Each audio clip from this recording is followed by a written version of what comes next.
क्या कोई आत्मा इतनी प्रबल हो सकती है कि किसी और के शरीर का इस्तेमाल करे और फिर किसी सामने वाले को जान से मार दे? एक तांत्रिक बैठा हुआ होता है और वो अपनी कुछ क्रियाएं करता रहता है। तांत्रिक से कुछ चीजें उलट पुलट हो जाती हैं और उन चीजों को उलट पुलट होते ही उस तांत्रिक के सामने से जिस शरीर में आत्मा थी वो उठती है और बगल में जो रक्षक था या उसके साथ आया था वो उसे जान से मार देता है। क्या ऐसा हो सकता है? हालांकि आप कहीं पर भी जाएंगे, आप कहीं थोड़ी सी बात सुनकर देखिए, वहां पर लोगों की भीड़ आपको जमा मिल जाएगी। आप किसी बाबा के पास जाएंगे तो वहां आपको, मैं कह रही हूं कि 100-200 की गिनती नहीं, हजारों की गिनती में लोग आपको मिल जाएंगे जो बहुत ज्यादा परेशान होते और कहते हैं कि हमें तो इस बाबा का बहुत ज्यादा सहारा मिला और इसकी वजह से हमारी जिंदगी सही चलने लग गई हो। अगर मैं गलत कह रही हूं तो बताना, वरना ऐसी चीजें आप किसी मौलवी के पास चले जाइए, वहां पर आपको हिंदू भी मुस्लिम भी सभी बराबर तादाद में मिलेंगे।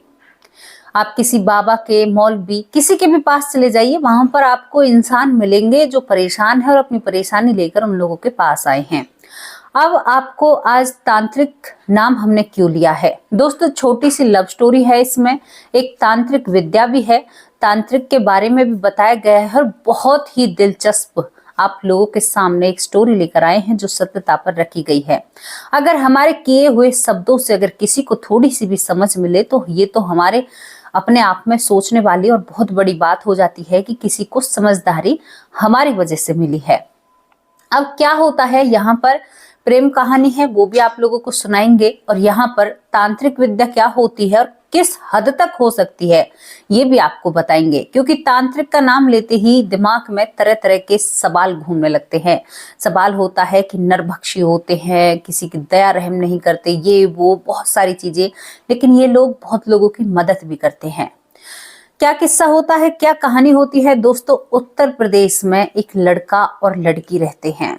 लड़की जो करीबन 19 साल की होती है, जिसका नाम अनुपमा होता है। अनुपमा एक बनिया की बेटी होती है। यहाँ पर कुछ चीजें हमें छुपाने योग्य हैं जो हम आप लोगों से छुपा रहे हैं, लेकिन आपको बता भी रहे हैं। अनुपमा बनिया की होती है और यहाँ पर एक सुम नाम का लड़का होता है, वो एक जाट का लड़का होता है। जाति बात करने का हमारा कोई भी उद्देश्य नहीं है, लेकिन इन दोनों की अलग जाति थी, एक बनिया थे और एक जाट थे। अब अनुपमा और सुम एक दूसरे से बेइंतहा मोहब्बत करते हैं। सन 1980 की बात होती है। सन 1980 की बात होती है। ये दोनों प्यार करते हैं, प्यार में इजहार करते हैं और इनका इरादा था गांव छोड़कर भागना, लेकिन यहाँ पर कुछ बड़े लोगों के नाक नीची हो जाती अगर ऐसा हो जाता। ये लड़का और लड़की गांव से भागते, क्योंकि आप लोग भी जानते हैं और हम भी जानते हैं, हमारी जाति कोई भी हो लेकिन गोत्र हमारा एक ही लगता है। एक गांव में हम जब रहते हैं तो वहां पर भाईचारा माना जाता है। आज भी ये परंपराएं हमारे गांव में जीवित हैं। जो आप लोग जो जानकार हैं और जो मुझसे जुड़े हुए हैं वो भली भांति इन चीजों को जानते हैं। चाहे आप मुस्लिम हो, चाहे आप हिंदू हो, इन बातों को तो आप बहुत अच्छे से जानते हैं, मुझसे ज्यादा जानते होंगे और इस बात पर शायद मुझसे ज्यादा मुझे जानकारी आप उपलब्ध करा सकते हो। ये मेरा मानना है, क्योंकि मेरी जो ऑडियंस है और मेरा जो परिवार है वो मुझसे ज्यादा स्मार्ट है और एकदम बहुत अच्छे हैं। अब यहाँ पर भाईचारा होता है। ये प्यार किसी को कबूल नहीं था, किसी को पसंद नहीं था। इस प्यार को कैसे इजाजत दे दे? भाईचारे में कोई प्यार थोड़े ही होता है। ये प्यार मानने योग्य नहीं था, कोई भी इनके प्यार को नहीं मानता है। अब यहाँ पर जो सुम होता है, सुम जीते जी इस अनुपमा को नहीं पा पाता है, मतलब इसको नहीं चाह पाता है और इसकी जीते जी इसकी शादी करा दी जाती है अनुपमा की, जबरदस्ती, जो अनुपमा के घर वाले होते हैं। शादी हो जाती है। शादी होने के बाद जो सुम होता है उसके पास अब कोई भी ये नहीं बचा था। 1980 की बात होती है तो ये एक नहर में अपने आप को इस दुनिया से दूर भेज देता है। जब एक नहर में कूद जाता है तो ये इस दुनिया से चला जाता है। ये खबर जब अनुपमा के पास पहुंचती है तो अनुपमा टूट जाती है, टूटकर बिखर जाती है और कहीं ना कहीं इस बात का दोषी अपने आप को मानती है। और यहाँ पर अनुपमा पति के सामने तो नहीं रो सकती, पति से तो नहीं कह सकती, लेकिन उसे बहुत दर्द होता है। बहुत दुख होता है इस चीज का कि इस सब चीजों की जिम्मेदार मैं हूं। अनुपमा बहुत रोती है, कई दिनों तक खाना नहीं खाती, लेकिन जिंदगी तो भाई देखो जीनी है। लेकिन एक दिन अनुपमा सोई हुई होती है बिस्तर पर और उसे अपने सामने सुम खड़ा दिखाई देता है। अनुपमा डर के बिस्तर से बैठी होती है। पति कहता है क्या हुआ? पति पास में लेटा हुआ था, लेकिन फिर भी अनुपमा को सुम दिखाई दे रहा था और सुम उसकी तरफ मुस्कुरा रहा था। अनुपमा डर के कारण अपने पति को लिपट जाती और कहती है कि मुझे डर लग रहा है। उसे साफ साफ दिखाई दे रहा था और वो डर के कारण उसकी शर्ट को इतना कस के पकड़ती है कि जो अनुपमा का पति होता है उसकी शर्ट के बटन टूट जाते हैं। जो अनुपमा होती है वो इतनी डर जाती है सुम को देखकर, क्योंकि उसे पता था कि सुम इस दुनिया में नहीं रहा है। अब ये बात बहुत बेकार हो जाती है। उसके बाद उसका पति कहता है कि तुम्हें आखिरकार हुआ क्या है, और उसके बाद अनुपमा अजीब तरह की बातें करने लगती है। अनुपमा एक लड़के की तरह व्यवहार करती है और बेड पर ऐसे बैठ जाती है, साड़ी उसने पहने हुई थी, रात का वक्त होता है, मानो जैसे कोई मर्द बैठा हो, टांग पर टांग रखकर और हाथ पर हाथ रखकर, और कहती है कि मैं इस अनुपमा को नहीं छोड़ूंगा। और उसकी आवाज में भी बहुत सारे बदलाव होते हैं। दोस्त, जो मैं आपको बताना चाहती हूँ ना, वो आप लोग समझ चुके हो। अनुपमा के शरीर के अंदर अब सुम आ जाता है। ये उन लोगों का कहना है जो मैं आप लोगों को बता रही हूँ। दोस्तों, इसके बाद क्या होता है वो सारा सब कुछ आपको बताऊंगी। यहाँ पर अनुपमा जब ऐसी हरकत करती है तो अनुपमा का जो पति होता है वो बाहर से अपनी माँ को बुलाता है कि माँ, अभी तो ये मुझसे लिपट रही थी, इसको इतना डर लगता है, कोई दिखाई देता है भय के कारण, और अब ये मर्दों जैसी एक्टिंग कर रही है। पता नहीं अनुपमा को क्या हुआ है। वहां पर माँ बाप कोशिश करते हैं जानने की, पुराना जमाना था। अब यहाँ पर सभी लोग कहते हैं इसके ऊपर तो कोई ऊपरी साया है, सभी लोग अपने तरीके से कहते हैं। लेकिन अब उसकी हरकतें बदलने लगी थी। वो जोर जोर से खाना खाती, किसी से ढंग से बात नहीं करती, पैर इधर उधर चलते हैं, मर्दों की तरह रहा करती। हमेशा उसके शरीर में एक अलग इंसान की छवि सभी को नजर आती है। ये सब कुछ देखने लायक नहीं था, लेकिन घर वाले सब कुछ झेलते रहते हैं। जो अनुपमा का पति होता है और सास ससुर होते हैं। बहुत बाबाओं पर इलाज कराया, बहुत कुछ कराया, लेकिन कुछ भी आराम नहीं पड़ता है। दिन पर दिन जो अनुपमा थी वो कमजोर होती जा रही थी। उनकी आंखों के नीचे काले घेरे पड़ते जा रहे थे, और यहाँ पर अनुपमा थी जो बहुत ही ज्यादा कमजोर और व्याकुल हो जाती है। वो खाना पीना खाती तो इतना खाती कि रुकती ही नहीं, और नहीं खाती 10-10 दिन तक वो खाना नहीं खाती है। ये सब कुछ देखकर उन्होंने कोई भी डॉक्टर नहीं छोड़ा था। डॉक्टर जो दिमागी रूप से सही नहीं बताते हैं, और बाबाओं के पास जाए तो वो बहुत तंत्र विद्या और बहुत कुछ ऐसा कहते हैं कि इनको ऐसा है, लेकिन आराम नहीं लगता था। अब यहाँ पर अनुपमा क्या करने लगी थी कि भीत को कुरेदने लगी थी नाखूनों से। जब वो भीत पर नाखूनों से लिखा करती तो उसके हाथों से जो नाखून थे वो उछलने लगे थे और ब्लड उनके नाखून से बाहर निकलने लगता है। बहुत डरावनी स्टोरी है, बहुत डर लगता है इसे सुनकर।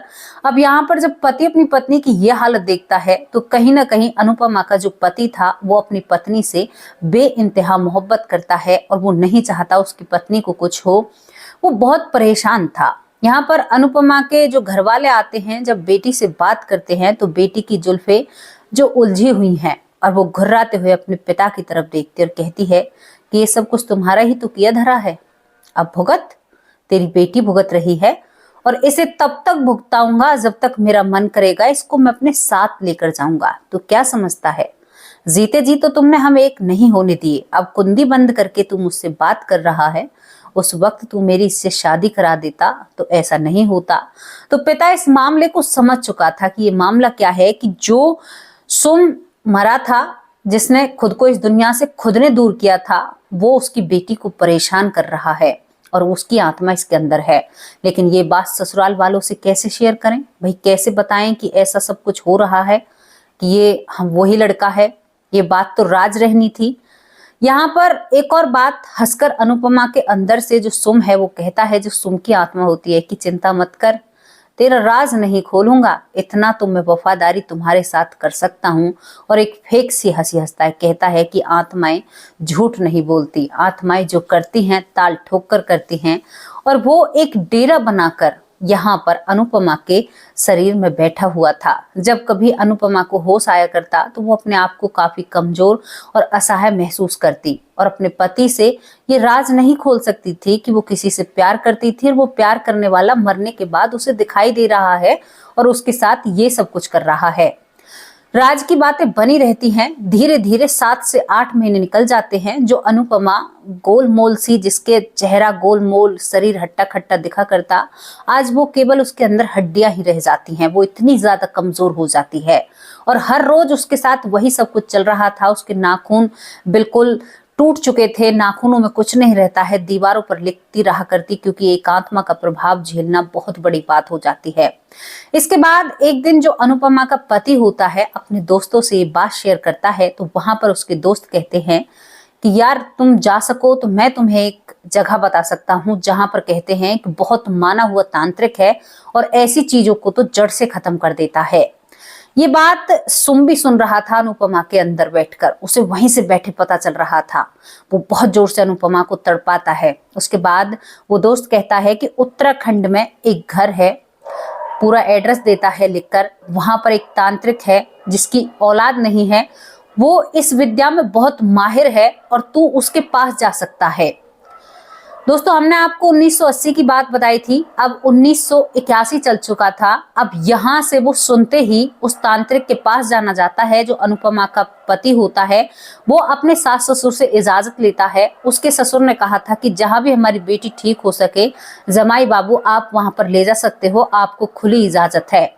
यहाँ से वो अनुपमा को लेकर चलता है, क्योंकि बहुत दूर का सफर था, कई दिन हो जाते हैं और एक ऐसी महिला को संभालना जिसके अंदर दूसरी शक्ति प्रवेश कर चुकी है, वही जाने अनुपमा का जो पति होता है। अब यहाँ पर वो कई दिन के सफर के बाद पहुंच जाते हैं उत्तराखंड, वहां जगह पर जहां पर उसके दोस्त ने बताई थी। अनुपमा इतनी कमजोर थी, लेकिन जैसे ही वहां पर पहुंचती है तो मानो उसके अंदर कितनी ताकत आ चुकी हो। पूरा गांव देखता है उत्तराखंड का जहां पर उसे लेकर गए थे। वो एक बहुत कमजोर सी महिला आज इतनी ताकतवर हो चुकी थी कि वो अनुपमा का जो पति है अपने साथ अपने दोस्त को लाया था और अपनी माँ को भी लेकर आया था, लेकिन 3 लोगों से एक महिला नहीं संभल रही थी। दोस्तों, जबरदस्ती उसे उसके घर के अंदर प्रवेश कराया जाता है, जहां पर एक काली माँ और भैरव बाबा का मंदिर होता है, जहां पर उनकी साधना की जाती है। वो तांत्रिक होता है। तांत्रिक दूर से ही देखकर समझ जाता है कि ये क्या मामला है। जैसे ही जाकर अनुपमा वहां पर बैठती है, जबरदस्ती उसको बिठाया जाता है और वो एक घेरा बनाता है। एक लाल सिंदूर से घेरा बनाया जाता है और दूसरी तरफ एक चौक की तरह कुछ बनाया जाता है। और यहाँ पर वो कहता है, जैसे ही अनुपमा का पति पूरी व्याधा मतलब सब कुछ बताना चाहता है कि उस दिन से डरती है, 6-7 महीने हो चुके हैं, तो यहाँ पर वो तांत्रिक कहता है कि बेटा कुछ बताने की जरूरत नहीं है, मुझे सब कुछ समझ में आ चुका है। बिना बताए सारी बातें बता देता है। अब यहाँ पर जो भांडा फूटने वाला था वो अनुपमा का यहाँ पर फूटता है। सास भी वहीं पर होती है, वो उसका दोस्त भी यहीं पर होता है। तो यहाँ पर वो तांत्रिक कहता है कि देखो, मैं तुम्हें कुछ बताना चाहता हूँ। तुम्हारी पत्नी का एक प्रेमी था जिसका नाम सुम होता है और सुम से ये बेइंतहा मोहब्बत किया करती थी। लेकिन जब सुम को पता चलता है कि अनुपमा की शादी तुमसे हो जाती है, तो वो अपने आप को इस दुनिया से दूर भेज देता है और वो अब तुम्हारी पत्नी के अंदर है और वो बीते 6-7 महीने से तुम्हारी पत्नी के साथ रह रहा है और वो इसे अपने साथ ले जाना चाहता है। वो बिल्कुल भी इसे तुम्हारे पास नहीं छोड़ना चाहता है और मैं इसे ठीक कर सकता हूँ, लेकिन इसकी जो इच्छा है बहुत प्रबल है। तुम लोगों ने देखा कितनी कमजोरी में भी ये इतनी ताकत कहाँ से आ रही है, ये वहीं से इतनी ताकत आ रही है। इच्छा शक्ति ज्यादा है और ये ज्यादा प्रबल है। मैं मानता हूं कि मैं बहुत बड़ा तांत्रिक हूं, मैं बहुत बड़े काम करता हूं, लेकिन ये बहुत ही ज्यादा जवान अवस्था में इस दुनिया से गया है और बहुत ही ज्यादा प्रबल है। वो इस तरह से इसके पति को समझाता है। पति को कहीं ना कहीं झटका लगता है, लेकिन फिर भी वो पति कहता है कि मैं इसका पति हूं, मैंने इसके साथ पानी ग्रहण किया है, मैंने 7 फेरे लेकर इसको अपनी माना है, मरते दम तक मैं इसका साथ निभाऊंगा और मैं बिल्कुल इसको छोड़ना नहीं चाहता। दोस्तों, यहाँ पर ये बात बहुत भावुक भरी होती है। एक व्यक्ति के अंदर इतनी समझदारी होती है। उसके बाद कहते हैं कि वहां पर हवन शुरू हो जाता है। इस जिसका नाम अनुपमा होता है, इसे हवन पर बिठाया जाता है और वहां पर जो तांत्रिक है वो मंत्रों का उच्चारण करने लगता है।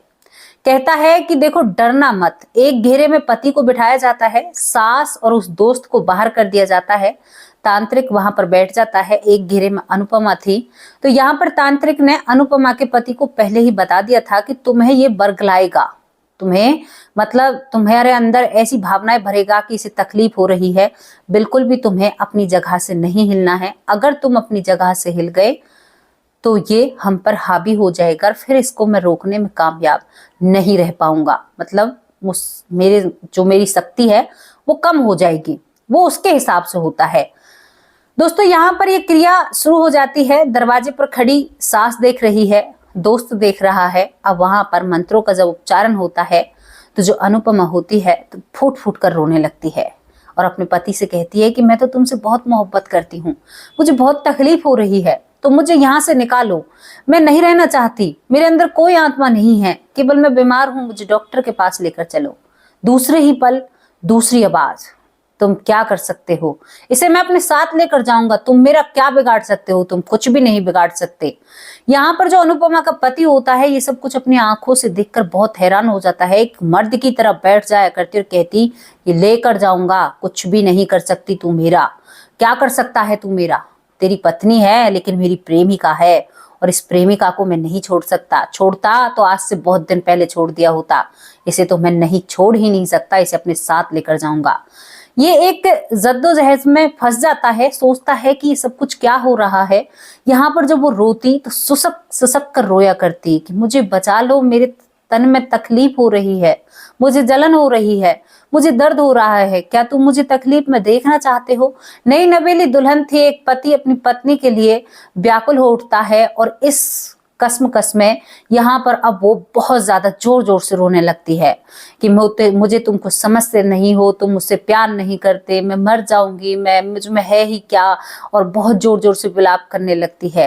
यहाँ पर पति को आंसू आ जाते हैं, फिर दूसरा रूप देखता है। इतना पति को डरा दिया जाता है क्योंकि एक महिला, उसके अंदर इतनी एनर्जी कहाँ से आ रही थी जिसको शायद दो लोग पकड़कर चला रहे थे, वो अब खुद इतना ज्यादा बोलने लगती है और दो तरह की आवाजों में आवाज निकालती है। तांत्रिक अपने मंत्रों को नहीं रोकता है और वो महिला अपनी आवाजों को तेज और प्रबल करती जाती है, घुटनों पर खड़ी हो जाती है और पति की तरफ गुर्राती है, तुम्हें सुनाई नहीं दे रहा, तुम क्या मुझे इस घेरे से बाहर नहीं निकालोगे, तुम मेरी बात नहीं मानोगे। कभी रोती है, कभी हंसती है, कभी कुछ करती है, कभी इंसान बनती है, कभी कुछ बनती है। तांत्रिक इशारों में कह रहा था कि बिल्कुल नहीं डरना है, लेकिन पति बहुत ज्यादा डर जाता है क्योंकि उसने आज तक ऐसा कुछ भी अपनी जिंदगी में पहले कभी नहीं देखा था।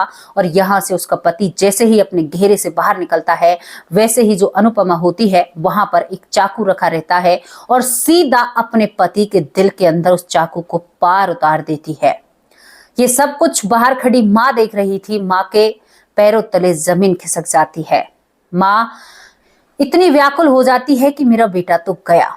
तांत्रिक वहां से अपने आसन से उठता है और उसे दोबारा घेरे में बिठाता है, कुछ मंत्रों का उच्चारण करता है, जाकर अनुपमा के पति को देखता है, लेकिन उसके अंदर कुछ भी नहीं रहा था। गांव के लोग ये सीन देख रहे थे। जब वो उसके पति के ऊपर झुक रहा था तो गांव वालों ने सोचा कि ये तो इंसानों की बलि दे रहा है हमारे गांव में, और किसी को कुछ पता ही नहीं होता। गांव की भीड़ आती है और भीड़ आने के बाद गांव की जो भीड़ होती है वहां पर उस तांत्रिक को पीट पीट कर मौत के घाट उतार देती है। तांत्रिक को मार दिया जाता है गांव वालों के जरिए, और जो यहाँ पर सुम होता है वो अनुपमा के शरीर में प्रवेश रहता है। दोस्तों वो शांत हो जाती है, बिल्कुल एकदम आम हो जाती है, नॉर्मल हो जाती है। लेकिन सास ने तो सब कुछ अपनी आंखों से देखा था। सास कुछ भी नहीं कह पाती है, दोस्त कुछ भी नहीं कह पाता है, भीड़ सुनती ही नहीं है। पीछे इन बातों के जब मालूमात होते हैं तो यहाँ पर तब तक बहुत देर हो जाती है। तांत्रिक को मार दिया जाता है। अब वहां से जब इस अनुपमा को लाया जा रहा था तो अनुपमा जैसे ही उस घर से बाहर निकलती है तो वो एक आम और नॉर्मल हो जाती है। लेकिन सास को तो सब कुछ पता था।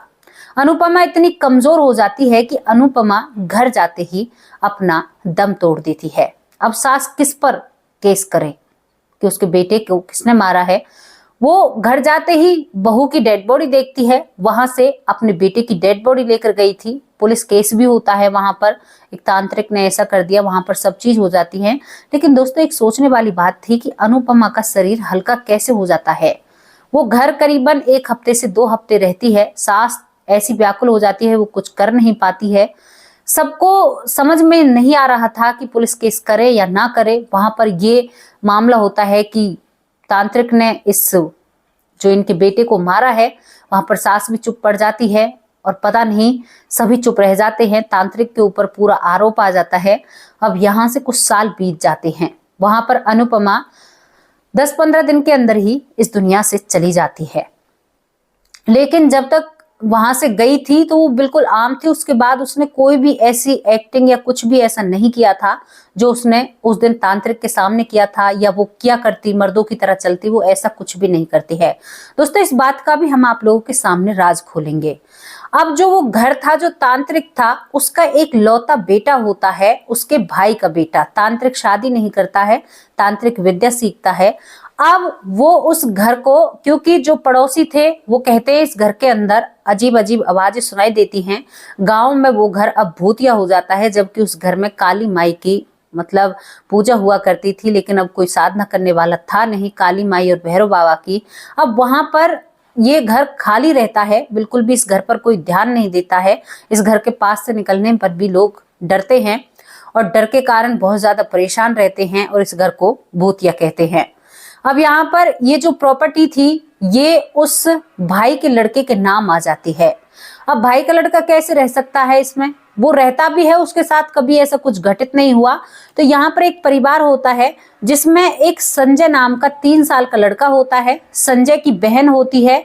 ये उसी गांव के होते हैं जहां पर अनुपमा थी, जो बनिया की बेटी थी मतलब की। और ये उसी गांव से यहाँ उत्तराखंड इनका टेंट का काम चलता है। 10 साल बाद 10 साल बाद ये यहाँ पर आते हैं और इनके लड़के का नाम दरअसल सुम था। ये मतलब अपने बेटे का नाम, जिसका नाम संजय था, उसको छोटा करके सुम कहा करते, ए सुम जैसे बुलाया करते। सुम की बड़ी दीदी होती है। वहां पर ये लोग इस घर को खरीद लेते हैं। जब ये लोग इस घर को खरीदते हैं तो दोस्तों यहाँ पर एक और नई कहानी जन्म लेती है जो आपके रुए खड़े कर सकती है। जब ये इस घर को खरीदते हैं तो इनको पता चलता है, लेकिन ये जो परिवार था ये बिल्कुल भी इन चीजों पर यकीन नहीं करता था कि ऐसी सारी चीजें भी होती हैं। अब क्या होता है कि इस घर को थोड़ा सा बदला जाता है, इसमें थोड़ी सी पेंटिंग की जाती है, थोड़ी सी दीवारों को ऊंचा किया जाता है, कुछ खिड़कियां दरवाजे बदले जाते हैं, अपने हिसाब से सब कुछ किया जाता है। तो यहाँ पर जब इनको पता चलता है कि ये एक ऐसी जगह है कि यहाँ पर मतलब भूतिया घर इसको बोला जाता है, तो ये परिवार विश्वास नहीं करता। मंदे में इनको ये घर मिल जाता है, कम पैसों में प्रॉपर्टी मिल जाती है, क्योंकि ये मशहूर थी, बिक नहीं रही थी भूतिया होने के कारण। अब यहाँ पर इस घर को लेकर ये अपने परिवार के साथ आ जाता है, एक लड़की और एक लड़का। जो सुम होता है, लड़का छोटा सा 3 साल का, इसकी बड़ी बहन 5 साल की, और मम्मी और पापा होते हैं। यहाँ पर अपने घर में हवन कराते हैं। हवन जब कराते हैं तो हवन में एक चीज थी कि जो हवन का धुआं था वो घर के अंदर नहीं आता है, वो बाहर चला जाता है। उसके बाद भी ये कहते हैं कि वैसे ही हमारे दिमाग का वहम है, गांव वालों ने वहम भर दिया है कि यहाँ पर भूत रहते हैं, तो हमें तो ऐसी चीजें एहसास होना एक लाजमी बात है, एक आम बात है। इस बात को भी ये ज्यादा हवा नहीं देते हैं। उसके बाद क्या होता है, उसके बाद हवन होने के बाद भी ये लोग इस घर में रहने लगते हैं। लेकिन आपको एक बात बताऊं, जब यहाँ पर जो इनका लड़का होता है 3 साल का, जब उस 3 साल की माँ उसे बुलाया करती तो इन्हें एहसास होता कि इसके साथ कोई और भी बोल रहा है, लेकिन साफ साफ नहीं एहसास होता। अब एक दिन यहाँ पर ये व्यक्ति जिसने घर लिया था, सुम के जो पिता होते हैं, संजय के पिता, वो बाहर पूरे दिन बाहर काम करते हैं, क्योंकि इनका उत्तराखंड में बहुत अच्छा काम चल रहा था, तभी इस घर को लिया गया था। वहां पर बहुत शांति थी, लेकिन उसके बाद ये पूरे दिन बाहर रहा करते। अब जैसे ही दिन में इनकी माँ बोलती है कि बेटा मैं बाजार से सब्जी ले आऊं, इतने तुम दरवाजा अंदर से बंद रखना। तो ये इनकी जो बहन होती है, यहाँ पर सुम की बहन होती है जिसका नाम संजय है, सुम है, तो ये कहती है कि सुम तुम कहाँ पर हो। तो सुम जो छत पर खेल रहा था, 3 साल का भाई, लेकिन इसकी बहन को लगता है कि नीचे से ही, हाँ मैं यहीं पर हूं। तो इसको एहसास सा होता है कि कोई यहीं पर है। वो कहती है कि नीचे आ जाओ। तो इसको फिर एहसास होता है कि ये आवाज किसी बड़े व्यक्ति की है। 22-23 साल की। जब ये आवाज सुनती है तो इसके बाद इसको डर लगता है कि ये सब कुछ क्या हो रहा है, भाई तो ऊपर छत पर है।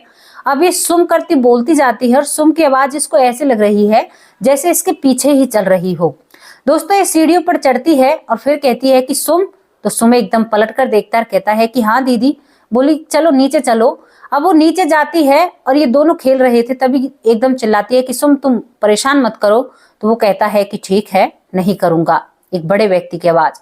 अब ये दोनों बहन भाई डर के कारण एक चारपाई होती है उसके नीचे जाकर बैठ जाते हैं और डरे सहमे से बैठे रहते हैं। तब तक इनकी माँ इनके घर नहीं आ जाती है। जब इनकी माँ घर आती है तो यहाँ पर ये बताती है कि माँ आज तो मैं बहुत डर गई और मेरे साथ ऐसा हुआ है कि मैंने सुम को बुलाया लेकिन सुम की आवाज नहीं होती, किसी बड़े व्यक्ति की आवाज होती है। वो कहती है कि बेटा ये गांव वाले लोग वैसे ही परेशान कर रहे हैं, हम दूसरे राज्य से आए हैं ना, तो इन लोगों को लग रहा है कि ये लोग यहाँ पर क्यों रह रहे हैं, हमने यहाँ पर आकर प्रॉपर्टी खरीदी है, ये बात थी, पैसा भी थोड़ा होता है। अब क्या होता है कि ये काम में लग जाते हैं तो अब ये काम माँ करती है। माँ किचन से कहती है कि सुम जरा इधर आना। तो एक बड़े व्यक्ति की आवाज सुनाई देती है तो ये महिला डर जाती है कि ऐसा कैसे हो सकता है, मेरे बच्चा 3 साल की आवाज नहीं है। वो दोबारा से बुलाती है तो दोबारा से कोई बड़ा व्यक्ति बोलता है। वो तिवारा बुलाती है और अब की बार उसने हाथ में डंडा ले लिया था। दिन का वक्त था, दिन के वक्त उनके साथ ये सब कुछ घट रहा था। जब वो हाथ में डंडा लेती है और पूरे घर में घूमती है तो उसे कोई भी नजर नहीं आता, लेकिन जब वो सुम बुलाती तो मानो जैसे कान पर आकर कोई कह रहा हो कि हाँ माँ क्या है। ये सभी डर के कारण अब घर से बाहर बैठ जाते हैं। नया पड़ोस था, किसी से क्या कहें, अब किसी से कुछ कह भी नहीं सकते, किसी के घर भी नहीं जा सकते। दोस्तों इनका जो यहाँ पर सुम की माँ बाप हैं, पिता आते हैं बाहर से काम कर कर, जब वो आते हैं तो पत्नी गले लगकर रोने लगती और कहती है कि इस घर में तो सही कह रहे हैं, ये गांव वाले कोई आत्मा रहती है और सुम के नाम पर बोलती है। तो वो कहता है कि चलो तुम्हें कोई परेशान कर रहा होगा और वो इन सभी को अंदर लेकर आता है। लेकिन आज रात बहुत कुछ घटना बाकी था। अब यहाँ पर ये व्यक्ति घर आ जाता है, घर आने के बाद ये खाना पीना बन जाता है। खाना पीना खाने के बाद ये कहता है कि ये व्यक्ति बोलता है सुम का, जो संजय का पिता होता है, वो कहता है कि सुम बेटा आ जाओ खाना खा लो। तो एक बड़ा व्यक्ति कहता है कि हाँ आ रहा हूँ। ये बात सुनकर उस व्यक्ति को एकदम से वो खड़ा हो जाता है, कहता है कि खाना पीछे खाएंगे, कोई व्यक्ति हमारे घर में है। वो फिर कहता है कि सुन। तो यहाँ पर वो लड़की कहती है कि पापा जो बोलता है ये आवाज उसी को सुनाई देती है, हमें सुनाई नहीं देती है। तो वो कहता है क्या वाकई में ही तुम्हें आवाज नहीं सुनाई दे रही? वो कहती है कि नहीं पापा। अब वो लड़की कहती है कि पापा तुम रुको। वो कहती है कि सुन आ जाओ खाना खा लो। तो ये आवाज अब इस लड़की को ही सुनाई दी थी। जब महिला बोलती है तो महिला को सुनाई देती है और लोगों को सुनाई नहीं देती है। ये परिवार समझ चुका था कि गांव के जो लोग कह रहे हैं वो 100% सच है और ये हमारे साथ गड़बड़ हो चुकी है। यहाँ पर ये व्यक्ति अपने परिवार को लेकर तुरंत वहां से अपना बोरिया बिस्तरा बांधता है और वहां से निकल जाता है और इस प्रॉपर्टी में रहना ही नहीं चाहता। दोस्तों ये बहुत ताज्जुब भरी बात थी कि ऐसा कैसे हो सकता है, वो सुम इसमें अब तक कैसे रह सकता है जो यहाँ पर अनुपमा के शरीर में था। अब क्या होता है कि यहाँ पर एक बहुत बड़ा रिसर्चर था जो भूतों के ऊपर रिसर्च किया करता। अब यहाँ पर वो रोने लगता है कि मेरी जीवन भर की कमाई से मैंने ये जगह खरीदी थी, सपनों का घर था, मुझे तो ये घर बहुत प्यारा लगा था, भगवान जी का मंदिर भी है, लेकिन इसके अंदर ऐसा कैसे हो सकता है। यहाँ पर सुम का जो नाना है जिसका नाम संजय है, लड़का 3 साल का, वो नाना भी अपने बच्चों के साथ रहता है। अब यहाँ पर जो पंडित जी जिसने हवन किया था उससे मिलते हैं। वो कहता है कि मुझे पहले ही दिन एहसास हो चुका था, लेकिन यहाँ पर वो अब इस व्यक्ति का पता इन परिवार वालों को देते हैं कि भाई वहां देखो तो सही कि क्या है क्या नहीं है, और उसके पास तुम जरूर जाना जो भूतों पर रिसर्च करते हैं। वो कहते हैं कि किसी तांत्रिक के पास जाएं तो देखा जाए, आप हमें ऐसे के पास। तो वो कहता है कि वो तांत्रिक भी है और वो पढ़ा लिखा भी है, मतलब वो दोनों ही तरह से काम कर रहा है। अब इसके बाद उस व्यक्ति से मुलाकात की जाती है जो पढ़ाई कर रहा था इस चीज पर, भूतों के बारे में रिसर्च करता है। और यहाँ पर जब उससे बात की जाती है और उस घर के अंदर वो जाकर देखता है तो उसे सारी समस्या समझ में आ जाती है। उसे समझ में आता है उसके 2 चेले होते हैं, वहां पर बहुत ये अपनी तरह से काम करते हैं। जब काम करते हैं तो इन्हें पता चलता है कि जो तांत्रिक है उसने अब भी उस सुम की आत्मा को वहां पर बंधक बना रखा है। क्यों? क्योंकि वो अनुपमा को मारना चाहता था, लेकिन ना ही तो तांत्रिक को और ना ही सुम को पता था कि अनुपमा इस दुनिया में नहीं रही है।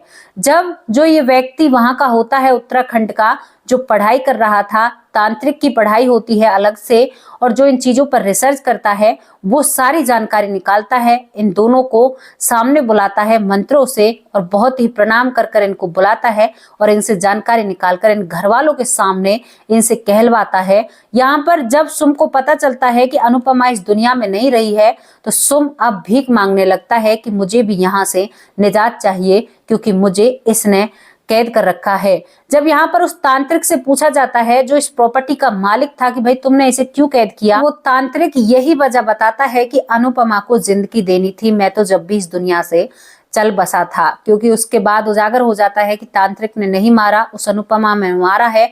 अनुपमा लेकिन इस दुनिया में नहीं रहती है। ये राज सभी के सामने आ जाता है, ये राज नहीं रहता है।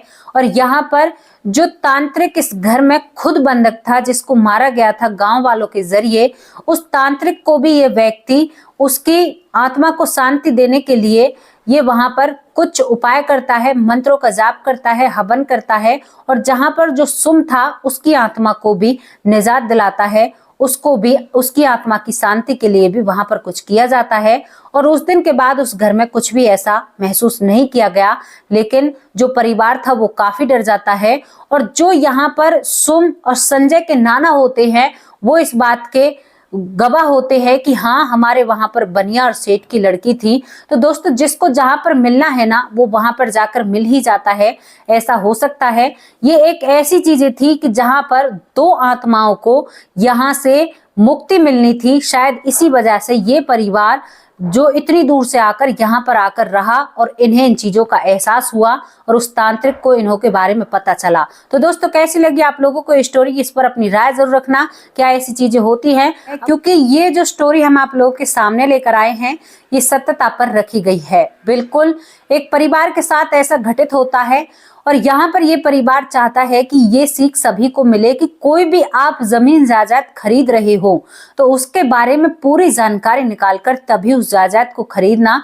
उस जमीन को खरीदना। अगर वहां पर कोई मुसीबत या परेशानी आपको नजर आ रही है तो आप बिल्कुल भी अपना पैसा ऐसे वेस्ट मत करना। ये मैसेज तो बहुत सही है, सही कहा है इस परिवार ने कि अपने पैसे को सोच समझकर कहीं पर लगाना। ये बात तो सही है, आपको इस बात पर गौर देनी चाहिए।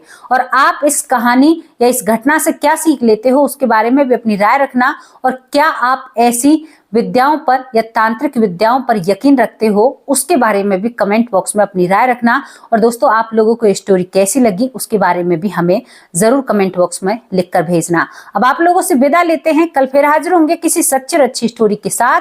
तब तक के लिए नमस्कार, जय हिंद, जय भारत।